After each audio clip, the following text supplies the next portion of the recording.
जिंदगी मौके कम और अफसोस ज़्यादा देती है, और जिस तरह की जिंदगी तू जी रही है उसमें सिर्फ अफसोस ही अफसोस है।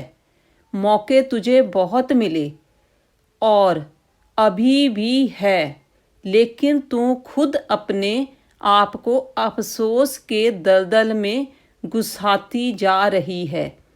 पूजा की रोनी सूरत देखकर उसे डांट रही थी। अब तू भी मुझे ही दोष दे, घर पर भी सभी मुझसे खफा रहते हैं। सबकी अपनी दुनिया है, और अगर मैं उनकी दुनिया में अपने लिए थोड़ा सा समय मांगती हूँ तो क्या मैं गलत हूँ? पति के पास अपने दोस्तों के और काम के लिए समय ही समय है। जहाँ तक कि मम्मी जी भी अपनी मंडली में व्यस्त रहती है, और बच्चे उनकी अपनी ही दुनिया है। हमेशा सबके ज़रूरत के हिसाब से अपनी दिनचर्या बनाई। खुद के लिए जीना क्या होता है मुझे यह भी याद नहीं। जिसको जब मेरी ज़रूरत थी मैं उनके साथ खड़ी थी। अब किसी को मेरी ज़रूरत नहीं।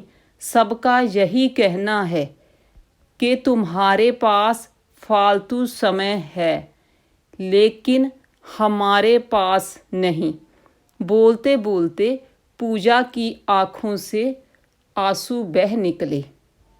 मैं तुझे आज से नहीं, पिछले 15 सालों से कह रही हूँ कि खुद के लिए भी जियो, और जिनके लिए तुम्हारे पास खुद की इच्छाओं को पूरा करने के लिए समय नहीं रहता, आज उनके पास तेरे लिए ही समय नहीं है। अभी भी देर नहीं हुई है। कल हम सभी सोसाइटी की लेडीज़ फ्रेंडशिप डे मनाने फार्म हाउस जा रही है। तू भी चल, मज़ा आएगा। शालिनी ने उसे फार्म हाउस का पोम्पलेट पकड़ा दिया। मैं एक बार घर में पूछ लूँ? पूजा ने पोम्पलेट को देखते हुए कहा। फिट्टे मुँह, क्या करूँ मैं इस पगली का? अभी भी इतना लंबा चौड़ा भाषण तुम्हारी जिंदगी पर दिया, तुम्हें समझ नहीं आया क्या? पूछना है। अरे क्यों पूछना है, और किससे? अभी तूने खुद कहा कि वो सब अपनी दुनिया में बिजी है। अच्छा, मान ले कि तुमने उन सभी से पूछा और सब ने या किसी ने, किसी एक ने भी मना कर दिया, तो क्या तुम नहीं जाओगी? अपनी खुशी का ख्याल खुद रखना पड़ता है, और अब नहीं तो कभी भी मेरे सामने जा खुद से यह शिकायत मत करना कि बहुत अकेली हूँ और बेचारी हूँ। शालिनी ने जोर से फटकार लगाई। पूजा ने एक पल सोचा और फिर उसने हाँ कर दिया। उसे शालिनी ने सोसाइटी की लेडीज़ व्हाट्सएप ग्रुप में जोड़ दिया, और फिर देखते देखते ग्रुप में वेलकम पूजा का मैसेज आने लगा। उसमें जो लोग पूजा को अच्छे से जानते थे उन्होंने मैसेज किया, देर आए दुरुस्त आए।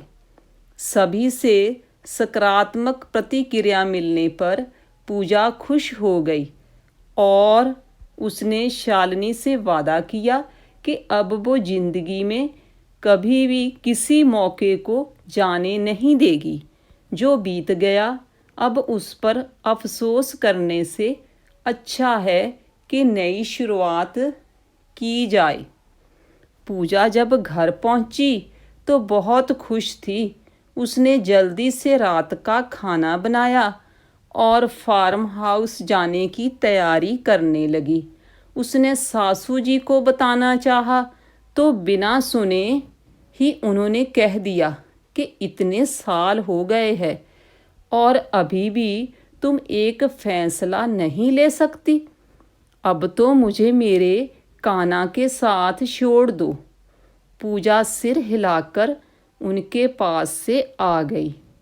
उसने सोचा बेटा बेटी को बता दे, तो उन्होंने भी बिना सुने ही कह दिया कि क्या मम्मा, आप कोई छोटी बच्ची है क्या? आपकी जो मर्जी है वही कर लीजिए। और पति के पास गई तो उन्होंने चेहरा देखते ही बोल दिया कि आज फिर से तुम शुरू मत हो जाना। मेरे पास तुम्हारी फालतू की शिकायत के लिए बिल्कुल भी समय नहीं है। प्लीज़ बख्श दो इस गरीब को। और कोई दिन होता तो पूजा मायूस हो जाती, लेकिन आज तो उसने अपने लिए फैसला लिया था और वही उसे बताना था। लेकिन किसी ने भी रुचि ही नहीं दिखाई कि पूजा क्या बताना चाहती थी।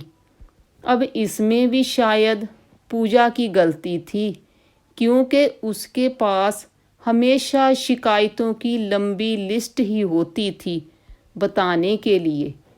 पूजा ने नेगेटिव विचारों को अपने दिमाग से झटक दिया और कल की पार्टी का सोच खुश हो गई।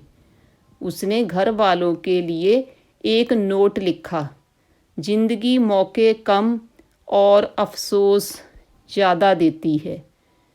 मैंने बहुत मौके खो दिए, लेकिन अब अफसोस नहीं करना चाहती। इसीलिए मैं ज़िंदगी को इंजॉय करने जा रही हूँ। पूजा ने तो अपनी ज़िंदगी को फिर से मौका देना शुरू कर दिया। अब आप कब से कर रहे हैं? हम लेडीज़ माँ, पत्नी और बहू की भूमिका निभाते निभाते यह भूल ही जाती है कि कुछ अपने लिए भी सोच लें।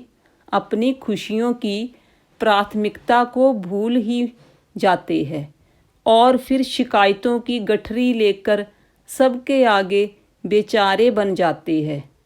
खुद की खुशियाँ लेकर खुद की खुशियों का मसीहा खुद ही बनना पड़ता है, क्योंकि किसी की हाँ या ना का इंतज़ार करना आपको मेरी क्योंकि किसी की हाँ या ना का इंतज़ार करना आपको मेरी कहानी अपनी सी लगी तो कमेंट करके ज़रूर बताएं और प्लीज़ लाइक शेयर और हाँ, नए हो तो सब्सक्राइब ज़रूर करिए। धन्यवाद।